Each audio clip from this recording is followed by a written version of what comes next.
เป็นรายการพุทธานุภาพ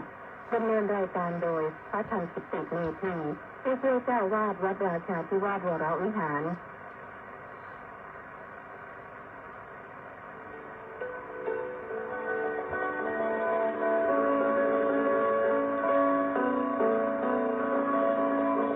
ได้เวลามาฟังพุทธานุภาพเพื่อรับทราบพุทธธรรมคำสั่งสอนเสริมมงคลให้ชีวิตก่อนหลับนอนรอพักผ่อนสุขสบายกายใจเทิน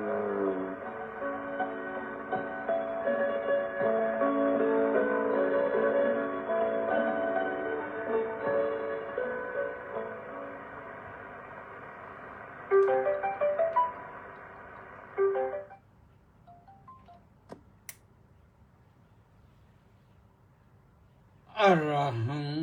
สัมมาสัมพุทโธภะคะวา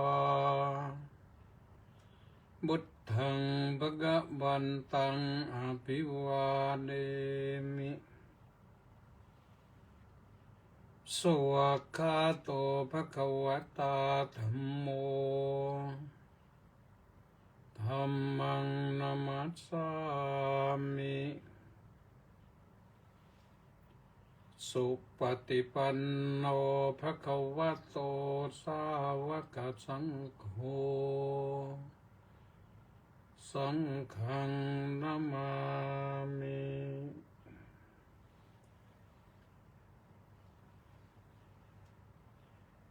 ทรงพระเจริญธรรมล้ำเลิศประเสริฐศรีพระบารมีกระจายไปแผ่ไพศาลทรงพระชนมายุยืนไปแสนนานเป็นมิ่งขวัญแห่งผงไทยนิรันดร์เทินขอถวายพระพรเนื่องในโอกาสวันแม่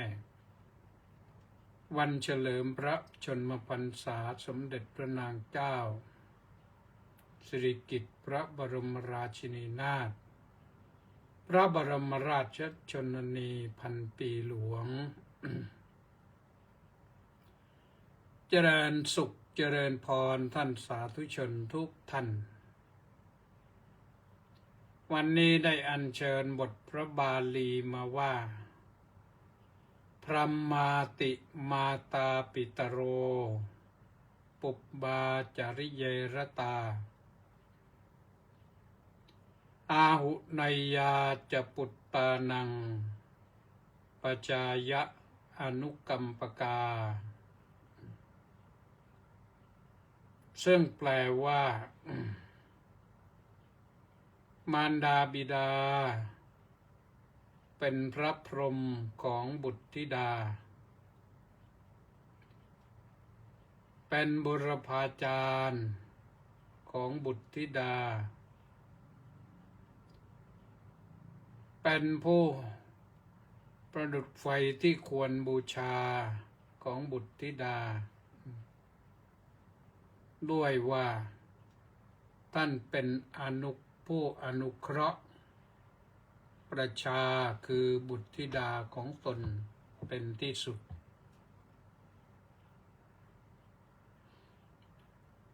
เพราะฉะนั้นเป็นหน้าที่ของบุตรที่จะนมัสการนอบน้อม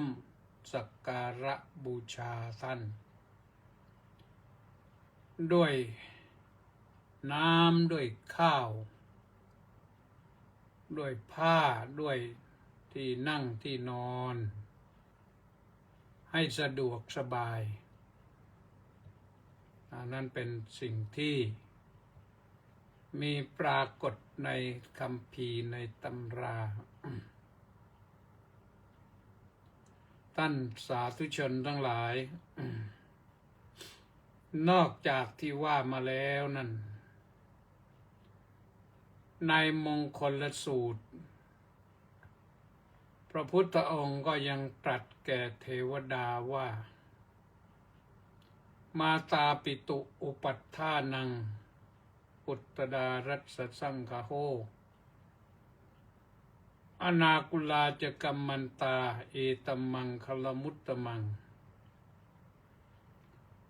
เราก็เอาเฉพาะส่วนนี้ว่ามาตาปิตุอุปัฏฐานังเอตัมมังคลมุตตมังซึ่งแปลว่าการอุปถากอุปถัมภ์มารดาบิดานั้นเป็นมงคลอันสูงสุดแก่บุตรธิดาเป็นอย่างไรทำไมถึงเป็นเช่นนั้นพระพุทธเจ้าก็ให้คำแนะนำไว้หลายที่หลายแห่งเพราะฉะนั้นเนื่องจากว่าวันพรุ่งนี้เป็นวันแม่เราก็มาพูดถึงเรื่องมารดากันเรื่องแม่กัน สักหน่อยหนึ่งมารดานี่เราเรียกว่าแม่มารดานี่เราใช้ภาษาบาลีสันสกฤต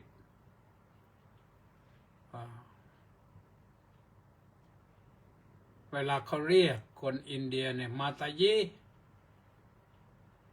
มาตายีนะมาตายีนั่นแปลว่าคุณแม่ครับคุณแม่คะก็มีสร้อยติดมาเลยใช้เป็นปกติไม่เรียกมาตาเฉยๆจะเรียกมาตายีปีตายีแม่ครับพ่อครับอย่างนั้นพ่อคะแม่คะเป็นคำที่ติดมาเลยเป็นคล้ายๆเป็นสร้อยเป็นคำสุภาพเราก็ต้องอย่างนั้นนะเวลาเรียกแม่เนี่ยคุณแม่คะคุณแม่ครับอันนี้เป็นภาษาที่นิยมกันมาใช้กันมาเป็นภาษาที่ไพเราะมารดานี่มาตานี่แม่นี่เป็นคำแปลกนะท่านทั้งหลายคนทุกชาติทุกภาษาเท่าที่ทราบนี่ก็จะออกเสียงคล้ายกันนะคนไทยเราก็เรียกมารดาว่าแม่พอเป็นภาษาทางการก็มารดาแต่เราภาษาทางการว่าแม่ก็ได้ภาษายาวีก็ว่าเมาะหรือมะเห็นบางคนก็มะบางคนก็เมาะกับมะก็คือแม่ถ้าเป็นภาษาจีนก็อาม่า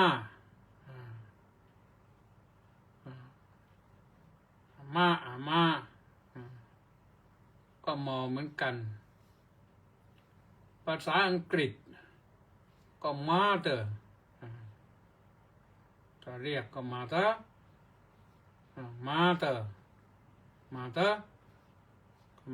ก็ผมใช้เสียงช่วยว่านั่นแม่ครับแม่คะเนี่ยยุโรปก็ใช้อย่างนี้เอเชียก็ใช้อย่างนี้เอเชียตะวันออกคือเอเชียกลางก็คือแถวอินเดียแถวนี้ก็ใช้ทางนี้เอเชียตะวันออกเฉียงใต้ก็ใช้ตัวนี้เอเชียตะวันออกไกลก็จีนก็ใช้คำที่ว่ามานะ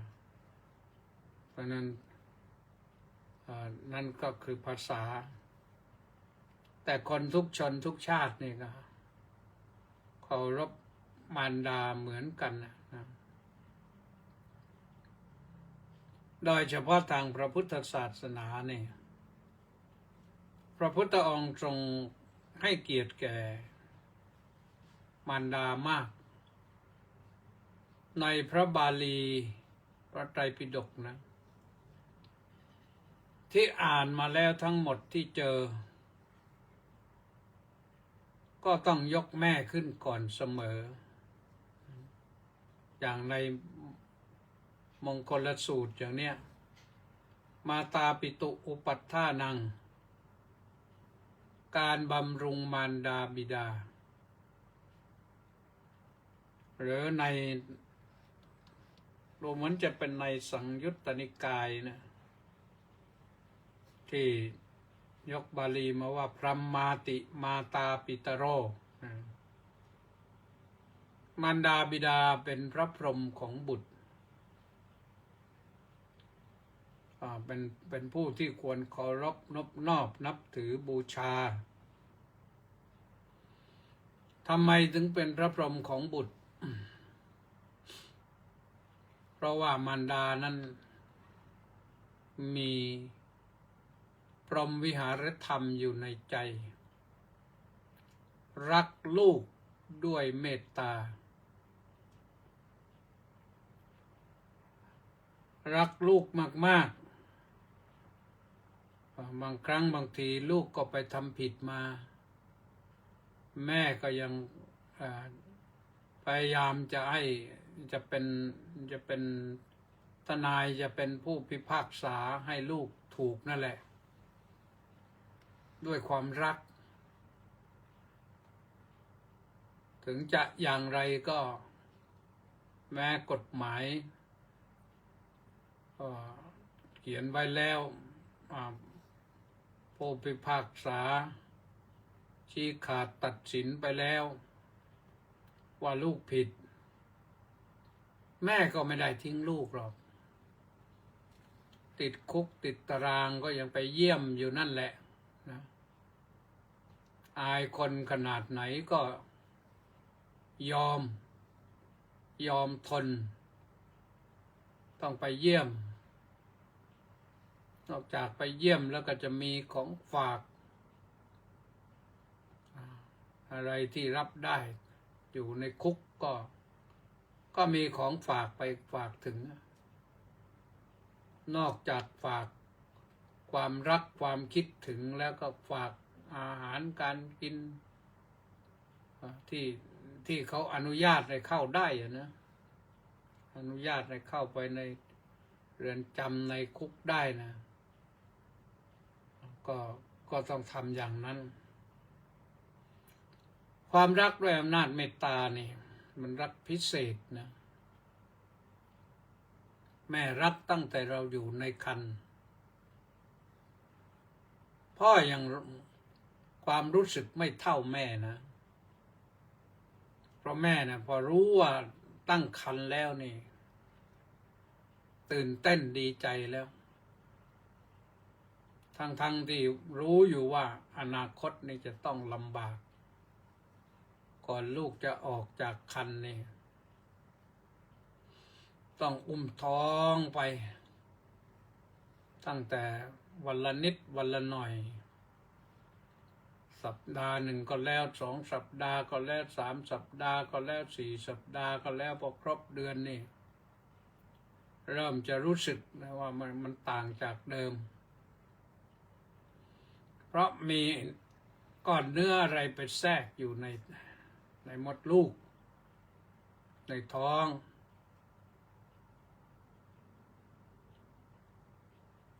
อยู่ไป9 เดือนบางคนก็ถึง10 เดือนถึงจะออกจากครรภ์มารดาแม่ก็ต้องอุ้มไปนั่นแหละหนักขนาดไหนก็ต้องอุ้มนั่งก็ไม่สะดวกนอนก็ไม่สะดวกจะทำอะไรก็ไม่สะดวกจะกินอะไรก็ต้องระมัดระวัง กลัวจะกระทบกระเทือนลูกน้อยในครรภ์ยามแม่ให้กำเนิดลูกเป็นความทุกข์ที่สุดในชีวิตทุกข์ยากลำบากต้องอดทนบางคนถึงกับกรี๊ดเลยโดยความเจ็บปวดแต่พอลูกออกมาปั๊บนี่ความรู้สึกไม่ได้อาฆาตเครียดแค้นเลยที่ลูกทำให้เจ็บปวดเนี่ยด้วยความรักอยากเห็นหน้าลูกคนที่ดูแลผู้ป่วยผู้เป็นแม่คือผู้ป่วยต้องดูแลเด็ก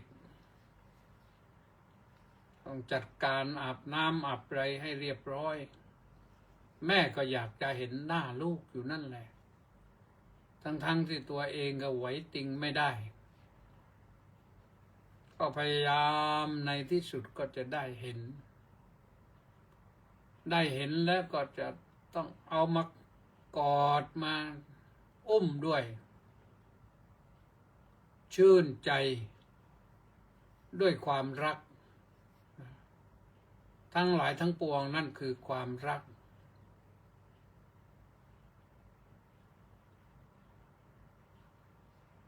ความรักแล้วก็ตั้งใจต่อไปว่าจะต้องให้ลูกได้รับการดูแลดีที่สุด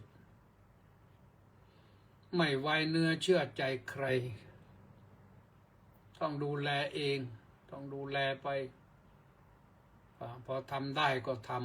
ำขยับตัวได้ขับเคลื่อนตัวเองได้ก็ขับเคลื่อนต้องได้อุ้มลูกต้องได้กอดลูก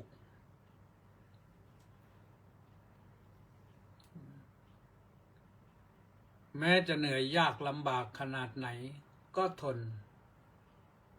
ใครจะไปทำให้ลูกกระทบกระเทือนร้องไห้ไม่ได้ได้ยินเสียงร้องก็หวาดระหวั่นพรั่นพรึงหัวใจไม่อยากจะได้ยินเสียงลูกร้องไห้หรอกซึ่งความจริงบางครั้งบางทีลูกร้องไห้ก็เขาออกกำลังกายเขาทำอย่างอะไรไม่ได้เนี่ยเขาออกกำลังกายเห็นลูกสุขภาพดีสักพักหนึ่งพอยิ้มเป็นแล้วนั้นชื่นใจยิ้มแล้วหัวเราะแล้วเต้นไปอยู่นั่นแหละแล้วก็หัดให้คืบให้คลานว่าไปตามลำดับจนกระทั่งว่าหัดให้ไต่ราวหัดให้เดินให้เล่นของนั่นของนี่หาของเล่นมาให้ปลอบประโลมลูกนั่นเรื่องของพรหมวิหารธรรมแม่ยังจ้องดูอยู่ใกล้ชิดตลอดมีอุเบกขากับลูกคือเฝ้าดูแลใกล้ชิดนะย้ำว่าอุเบกขาแปลว่าเฝ้าดูแลใกล้ชิดไม่ให้ลูกได้อันตรายด้วยประการใดๆนั่นคือหัวใจของแม่เพราะฉะนั้นท่านใช้คำรวมว่าแม่นั้นผู้สุหทาได้นามได้สมญานามว่าสุหทาผู้มีใจดีชเนตตีได้สมญานามว่าชเนตตีแปลว่าผู้ให้กำเนิดหรือให้เกิดได้นามว่าโตเสนตีก็ประคับประคองให้ลูกมีความสุขสันหันษารื่นเริง ร้องเพลงให้ฟังบ้างขับเพลงบ้างร้องเรือบ้าง ร้องเรือนี่เป็นคำกล่อมเด็กนะปากใต้เขาเรียกร้องเรือ แม่ร้องเพลงไม่เป็นร้องเรือเป็นสมัยก่อนไม่มีเพลงด้วยเพลงลูกทุ่งลูกกรุงไปไม่ถึง วิทยุอะไรก็ไม่มีเนี่ยเขาจำกันมาจากโบราณนะเขากล่อมลูกเขาเรียกว่าช้าเวลาลูกนอนเปลนะก็ไกวเปลไปด้วยไปไหนป่านองไปกันไปทางไรปลูกมันมันไม่ลงหัวแผ่นดินมันดีแต่พันมันชัวมันมันไม่ลงหัวเศร้ายานในหัวกินเด็กก็นอนไปหลับปุ๋ยเลยได้ยินเสียงแม่ไม่ใช่ว่าเคลิบเคลิ้มกับเสียงกล่อมหรอกได้ยินเสียงแม่คนอื่นมาว่าให้ฟังก็ไม่อาจจะไม่หลับก็ได้นะแต่พอเสียงแม่นี่เดี๋ยวก็หลับนะนั่นคือแม่กับลูก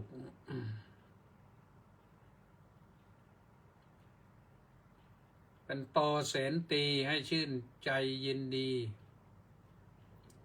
แม่เป็นปอเสนตีผู้เลี้ยงนะเลี้ยงลูกเลี้ยงตั้งแต่อยู่ในครรภ์ออกจากครรภ์ก็เลี้ยงน้ำนมเด็กสมัยนี้นี่ไม่ค่อยจะได้ดื่มนมแม่แต่เขากำลังรณรงค์กันอยู่นะมาให้ลูกได้ดื่มนมแม่มันจะไม่เป็นวัวเป็นควายมากนักโตแล้วก็ดื่มนมวัวนมควายรู้ภาษาบ้างแล้ว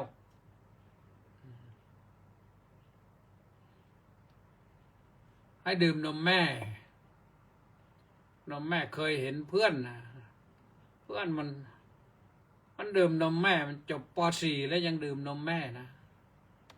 แต่นี่เพื่อนไม่รู้ยังอยู่มีชีวิตอยู่หรือเปล่าเขารวดเร็ว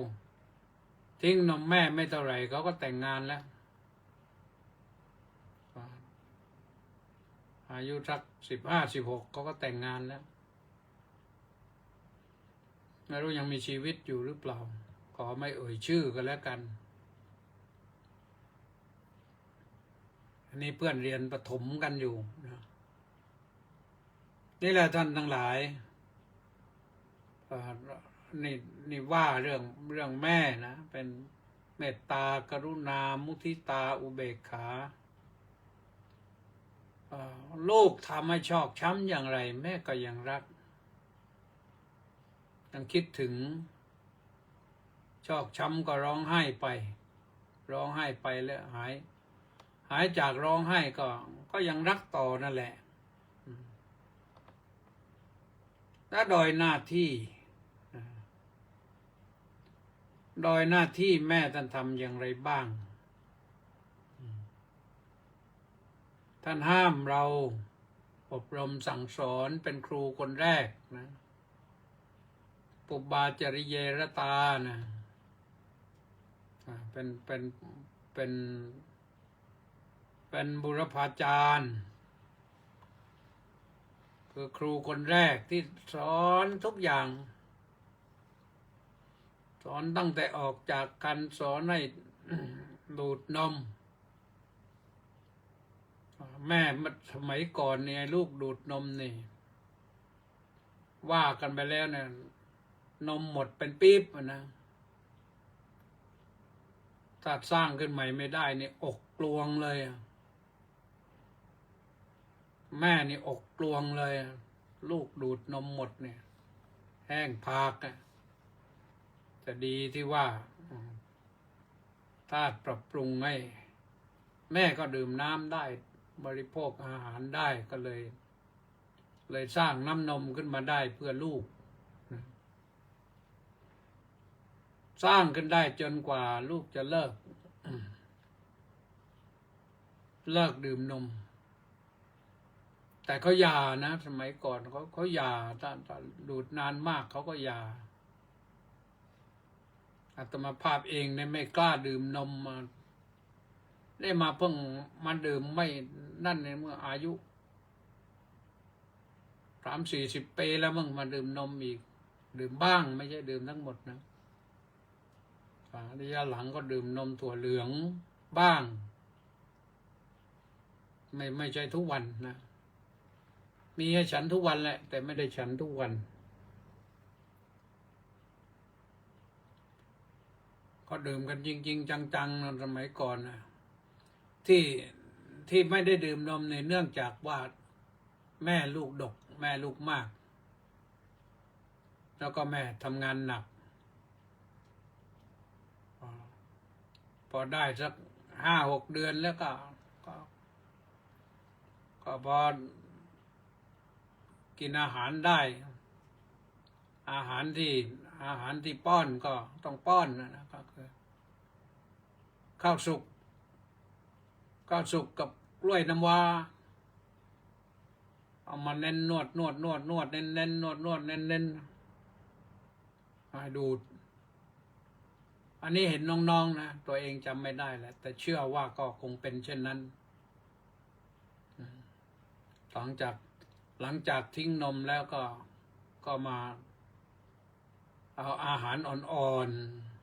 ๆคล้ายๆข้าวต้มแต่ละก็ข้าวสวยที่หุงแฉะๆหน่อยมานวดเน้นนวดก็ผสมกับกล้วยน้ำว้านี่ก็ดีก็อยู่ได้นะอยู่ได้อิ่มได้ที่เลิกต้องเลิกถูกบังคับให้เลิกดื่มนมแม่เพราะอะไรเพราะว่าแม่ทำงานหนักเหนื่อยต้องไปทำงานทีนี้วิธีเลิกยังไงโยมเอาบรเพชรมาทุบให้แหลกแล้วก็มาทาที่หัวนมพออมก็ไปปั๊บเนี่ยขมเลยเฮ้ยไม่เอาแล้วนะ2-3 ทีตอนนั้นก็เลิกเลยก็เลยความรู้สึกว่ามันติดมาถึงความรู้สึกว่ามันนมไม่น่าดื่มแล้วก็ไม่ดื่มมาพอตอนหลังมาพอจะลองดื่มก็ดื่มไม่ได้ท้องร่วงบ้างอะไรบ้างก็เลยปล่อยเลยนะปล่อยเลยมาดื่มนมถั่วเหลืองก็พอดื่มได้อันนี้ส่วนตัวเพราะฉะนั้นนี่แม่เลี้ยงเรามาแล้วต้องเลี้ยงท่านตอบนะต้องเลี้ยงท่านเมื่อตะกี้ก็ยกขึ้นมาว่าอะไรล่ะพวกข้าวพวกน้ำพวกผ้าพวกที่นั่งที่นอนที่พักผ่อนมอบให้แม่ได้ทั้งนั้นป้าแม่ใช้ได้ก็ถือว่าเป็นสิ่งที่ดีทั้งนั้นเป็นบุรพาจารย์แล้วก็ยังเป็นอาหุเนยะบุตรตานังอาหุเนยะเป็นผู้ที่ควรบูชาของบุตรทั้งหลายท่านถือว่าเป็นไฟที่ควรบูชาสถานเดียวนะเป็นผู้ที่ควรบูชาสถานเดียวทำไมถึงว่าสถานเดียวนะก็เพราะว่า ใครที่ไปทำร้ายแม่ทำให้แม่ชอกช้ำใจเสียใจให้เจ็บปวดกายเจ็บป่วยใจเนี่ยถือว่าเป็นบาปอย่างหนักใน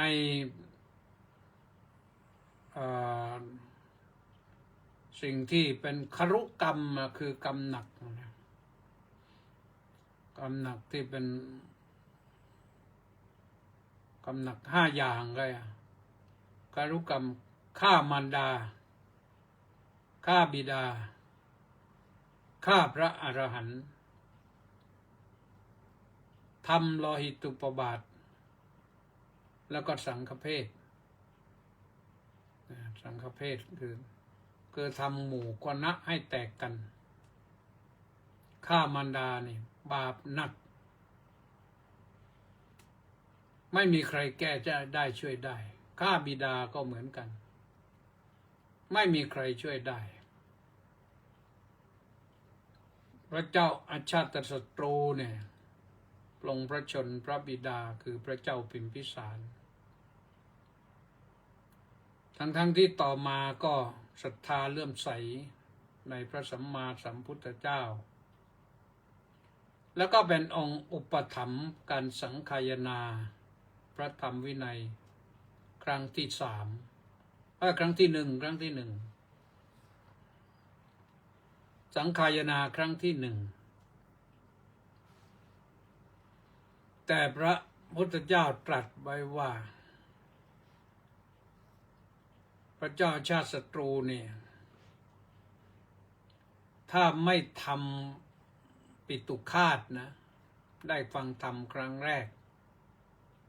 ต้องได้บรรลุโสดาบันแต่วันนั้นปรากฏว่าพระเจ้าชาติศัตรูฟังพระธรรมเทศนาของพระพุทธเจ้าแล้วก็ปลื้มมากปลงความทุกข์ทรมานพระทัยมากเลยเนื่องจากว่าก่อนจากนั้นบรรทมไม่หลับนอนในปราสาทราชวังบรรทมไม่หลับ เหตุที่บรรทมไม่หลับ เพราะปลงประชนพระบิดานั่นแหละเป็นทุกข์เดือดร้อนถามเจ้าลัทธิทั้งหลายว่าจะทำอย่างไรให้หลับคนนั้นก็แก้อย่างนั้นคนนี้ก็แก้อย่างนี้คนโน้นก็แก้อย่างโน้น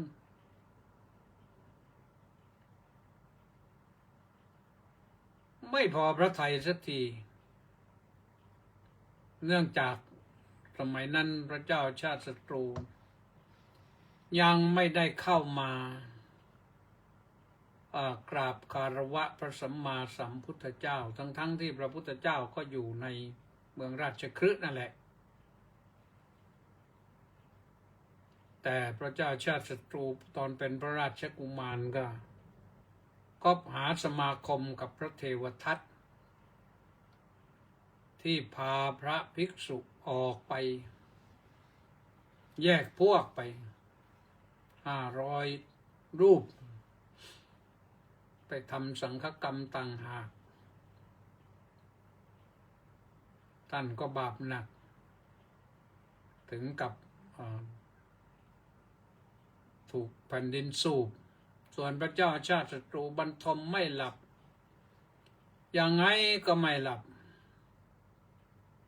เมื่อไม่หลับก็ถามอาจารย์โน้นถามอาจารย์นี้ถามอาจารย์นั้นก็ตอบไปคนละเรื่องคนละราวกันเหลือสุดท้ายก็คือพระพุทธเจ้าพอดีว่าพระพุทธเจ้านั้นก็มีหมอชีวกโกมารพัฒน์นะเป็นหมอประจำพระองค์อยู่และตอนนั้นตกกระป๋องเนื่องจากว่าหมอชีวกนี่ก็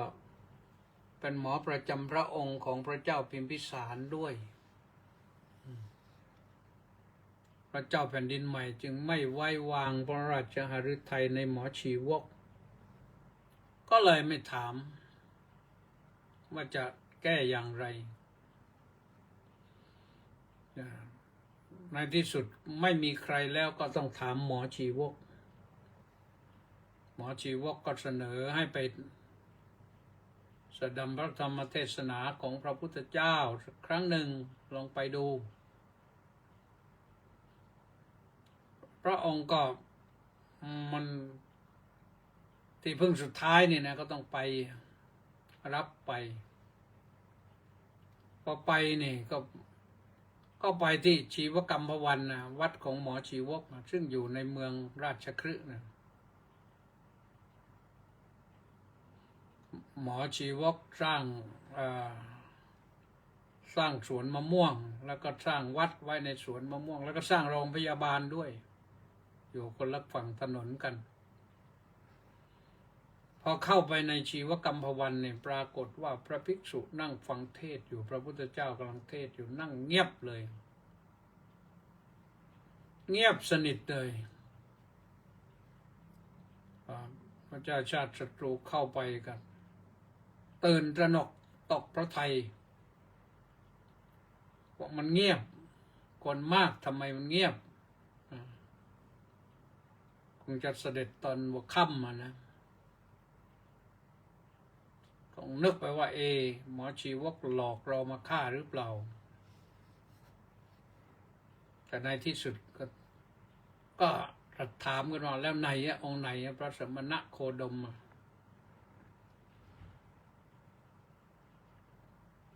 หมอชีวกก็บอกว่านั่นองค์นั้นที่นั่งอยู่ตรงกลางนั่งแสดงธรรมอยู่นั่นแต่ทำไมมันเงียบเหลือเกินหมอชีวกก็กราบทูลให้ทรงทราบว่าโอ้นี่สาวกของพระสมณะโคดมเป็นอย่างนี้เมื่อนั่งฟังพระธรรมเทศนาอยู่เนี่ยแม้แต่เสียงไอเสียงจามก็ไม่มีถ้าเกิดใครไอใครจามก็มันต้องอุดปากอุดจมูกปิดให้แน่นไม่ให้เสียงรบกวนคนอื่นในที่สุดหมอชีวกก็เข้าไปถามพระพุทธเจ้าพระเจ้าแผ่นดินเสด็จนี่หยุดเรื่องอื่นก่อนนะนี่พระพุทธเจ้าอนุโลมให้ถ้าพระเจ้าแผ่นดินเสด็จนี่แม้แต่ทำอุโบสถกรรมอยู่จะพระเป็นจำนวน10จำนวน100จำนวนพันพระเจ้าแผ่นดินเสด็จมาต้องหยุดก่อนต้อนรับถวายพระพรก่อนเพราะฉะนั้นพระพุทธองค์ทรงหยุดเรื่องเทศให้พระฟังแล้วก็มาโปรดพระเจ้าชาติศัตรูฟังพระธรรมเทศนาจบปลื้มพระทัยกลับพระราชนิเวศแล้วก็บรรทมหลับได้คืนนั้นไม่ร้อนปกติก็ร้อนนะ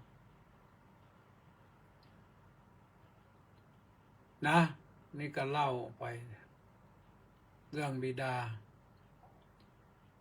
านั้นห้ามลูกทำชั่วพระเจ้าพิมพิสารก็ห้ามลูกทำชั่วแล้วแหละแต่ลูกก็ไปคบหาเพื่อนไม่รู้จะเหมือนนายนั้นหรือเปล่าที่มาชกหน้าครูนะที่ไหนแถวไหนอุทัยธานีหรืออะไรตอนเย็นดูอยู่ฟังอยู่นะสังเวชสลดใจไม่น้อยเลยนะมีปัญหามาหลายเรื่องแล้วมารดาห้ามลูกทำชั่วคำว่าชั่วในที่นี้คืออะไรก็ตามไม่ดีแม้จะไปเล่นสายไฟก็ชั่วนะคือไม่ดีเป็นอันตรายต่อร่างกายลูกจะไปเล่นอะไรที่ผิดอันตรายแก่ชีวิตก็ถือว่าชั่วหรือไปทำสิ่งที่ไม่ดีห้ามทำชั่วพูดชั่วไปลักขโมยไปปล้นใบฉกชิงวิ่งราวไปพูดจาสามหาวพูดไม่รู้จักเคารพอะไรต่างๆเนี่ยก็ถือว่าห้ามแล้วก็สอนให้ทำดีพูดดีคิดดีนะ ท่านแนะนำให้ตั้งอยู่ในความดี ให้ดำรงอยู่ในความดี ให้ทำดีพูดดีคิดดี เพื่อให้ชีวิตเจริญก้าวหน้า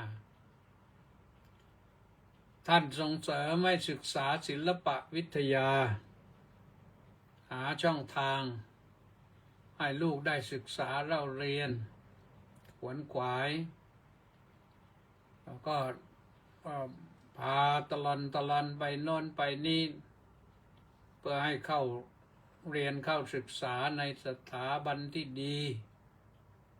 นะให้ได้สิ่งที่ดีๆให้ลูกได้ดีที่สุดนะยอมเสียเงินเสียทองเท่าไหร่ไม่ว่าขอให้ได้ดีขอให้ได้ดีไว้นะให้ลูกได้สิ่งที่ดีให้ศึกษาศิลปะวิทยาลูกได้รางวัลพิเศษมาแล้วโอ้ชื่นใจมากเลยอยากจะเดินไปให้ตลอดหัวบ้านท้ายบ้านเพื่อบอกว่าลูกฉันได้อย่างนั้นอย่างนี้นะลูกต่อขึ้นมาแม่ก็เป็นห่วงเป็นใยไม่ว่าลูกชายลูกหญิงก็อยากจะให้มีครอบครัวอยากจะให้ลูกมีครอบครัว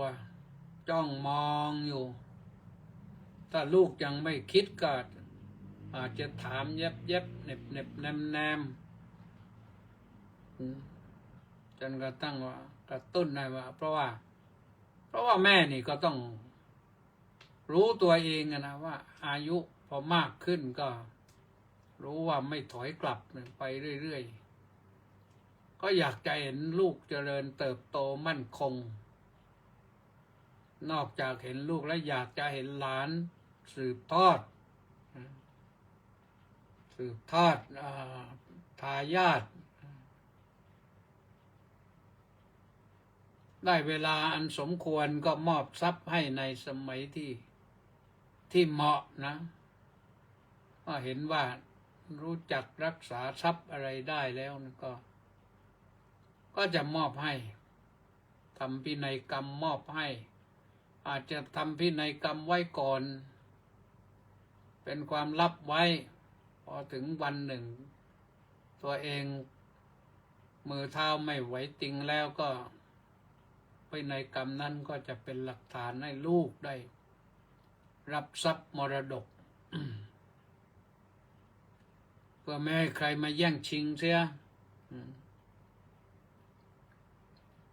เพราะฉะนั้นคุณลูกทั้งหลายนะคุณบุตรธิดาทั้งหลายทำตัวให้เป็นอภิชาติบุตรนะอภิชาติบุตรคือบุตรที่เกิดมาดีที่สุด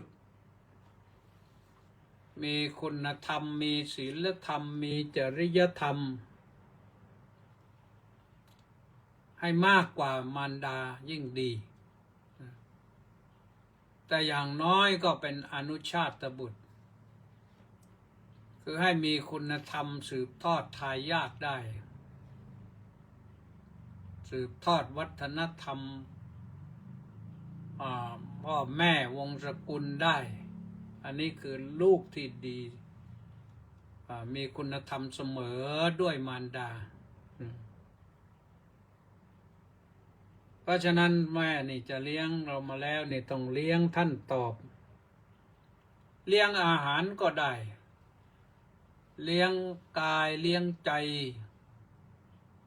มีอะไรก็ส่งถึงแม่บ้างคิดถึงแม่บ้าง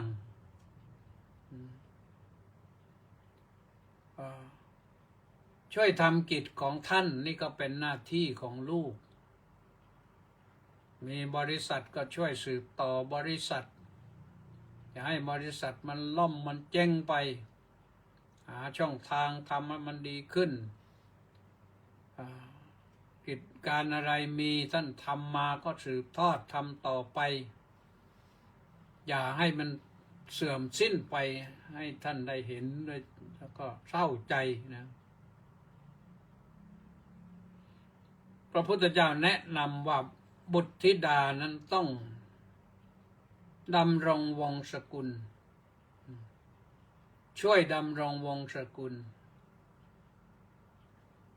เอาช่วยดำรงวงศกุลเนี่ยหมายความว่าไม่ประพฤติตัวเหลวไหลไม่เอานามสกุลไปเข้าคุกเข้าตารางไม่เอานามสกุลของตนไปให้ชาวบ้านสื่อมวลชนสื่อโซเชียลเขาประจานว่าคนนี้มันเป็นคนบาปเป็นคนชั่วแต่นี่เขาสู่งวนให้ดอกนะสื่อนี่เขาจะไม่ลงนามสกุลให้เมื่อก่อนลงประจานหมดเลยชื่อนั่นนามสกุลนั่นลูกคนนั่นคนนั่นคนนั่นเรียกว่าประจานกัน7 ชั่วโคตรเดี๋ยวนี้ถือว่าเป็นสิทธิส่วนบุคคลกฎหมายคุ้มครองให้แต่ชื่อขึ้นมาใครทำไม่ดีนะแต่ใครทำดีก็ได้รับประกาศเกียรติคุณนั่นแหละในส่วนภาครัฐภาคเอกชนภาคธุรกิจอะไรเขาก็ยังยกย่องกันคนที่ทำดีนี่ก็ได้รับเกียรติได้รับเกียรติยศชื่อเสียงเพราะฉะนั้นช่วยดำรงวงศ์ตระกูลนะแล้วก็หน้าที่ที่ต้องสำนึกอยู่เสมอของลูกก็ที่ดีก็คือทำตัวให้เป็นผู้ควรแก่การรับทรัพย์มรดกไอ้ทรัพย์มรดกนี่มันอาจจะทรัพย์สินทางปัญญาก็ได้ทรัพย์สินที่พ่อแม่สั่งสมให้มาก็ได้วัฒนธรรมประเพณีอันดีงามก็ถือว่าเป็นทรัพย์สินที่แตะต้องไม่ได้แต่ปฏิบัติได้แต่ที่สุดท้ายสำคัญก็คือเมื่อถ้าแม่ล่วงลับไปแล้วนี่ตายจากเราไปแล้วนี่ทำบุญอุทิศให้ท่านทำบุญอุทิศให้ท่านลูกที่ดีต้องทำบุญอุทิศให้แม่ให้พ่อไม่ลืมบุญคุณของท่าน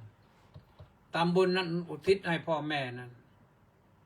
ทำไปกี่ร้อยวันพันชาติก็ไม่สายเพราะบุญนะทำปั๊บเราก็ได้บุญเวลาเราอุทิศเราก็ไม่ได้เอาข้าวเอาน้ำอะไรไปให้ท่านเราอุทิศบุญและท่านก็ได้รับบุญท่านได้รับบุญก็ท่านก็อยู่ได้โดยบุญถ้าเราทำบุญให้ประจำท่านก็จะมีความรู้สึกแม้จะไปอยู่เป็นเทพพบุตรเทพธิดาก็ส่องทิพยเนตรลงมาก็เห็นเราทำบุญให้ก็ชื่นใจท่านก็จะได้เป็นเทพาอารักษ์ให้เราปลอดภัยในที่ทุกสถานในการทุกเมื่อ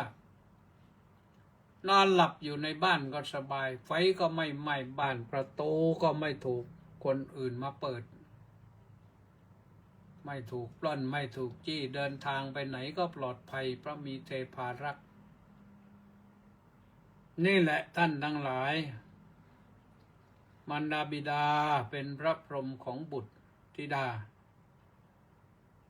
เป็นบุรพาจารย์ของบุตรธิดาเป็นไฟที่ควรบูชาของบุตรธิดา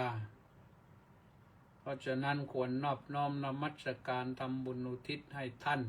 สำหรับผู้ละไปแล้ววันนี้ก็ได้พูดปรารภเรื่องมารดาบิดาโดยเฉพาะมารดาวันนี้ไม่เกี่ยวกับบิดาหรอกแต่ว่าบิดาก็คือคู่ของมารดานะก็ต้องว่าไปด้วยนั่นแหละนะด้วยประการชนี้นะพระแม่เจ้าของเราทั้งหลายนะทรงมีพระคุณล้นฟ้ามหาสมุทรเป็นพระแม่เจ้าของปวงชนชาวไทยทั้งมวลทรงมีในพระราชดำริโครงการป่ารักน้ำศูนย์ศิลปาชีพนี่เปิดนี้ศูนย์ศิลปาชีพก็ ก็กำลังเปิดตัวอยู่ที่เมืองทองนะในชื่อว่าศิลปาชีพประทีปไทยโอทบหลอมดวงใจด้วยพระบารมีเขาก็ใช้มะลิซ้อนกันนะก็บูชาแม่นะก็ไปช็อปกันก็แล้วกันนะวันนี้ก็พอสมควรแก่เวลาขอยุติคำบรรยายไว้เท่านี้ต่อไปนี้ก็เป็นรายชื่อของผู้ที่เข้ามาทางเฟซนะมีใครบ้างทำไมไม่ลงดึงไม่ค่อยลงวะเป็นยังไงคนสุนทรเห็นแล้วสมศรีลักษณะวิลาศ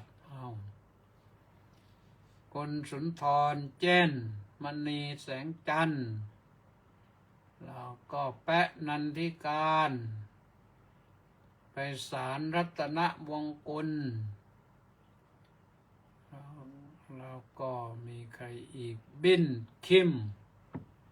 กราบนมัสการพระเดชพระคุณสาธุแนติแก้วเคนสาธุสาธุสาธุแล้วก็มีหนูปานลักษณะวิลาศมีหนูปานแล้วก็อมรพงษ์ดิษทัศน์สิทธิภาคแล้วก็ธนสรคุ้มจอหอวีรวิทย์รักขังทองสฤทธิ์พงษ์แทสะบำรุงกิมอินบุญแท่นขวัญตาโพบำรุงเฉลิมชัยASพีรนันท์นิลวันหน่อยน้อมกราบนมัสการพระเดชพระคุณเจ้าคุณอาจารย์สาธุสาธุสาธุไม่มีอะไรนิพนธ์ลักษณะวิลาศวันที่31นี่จะไปเยี่ยมภูเก็ตนะ31เดือนนี้นะน้องชายหนังเจริญเทพสาครศิลป์หนังน้อมกราบนมัสการในความเคารพอย่างสูงครับสาธุปิยรัตน์พันรังสี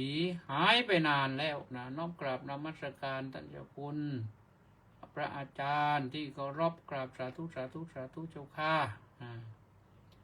ว่าที่ร้อยตรีสำราญมีปลอด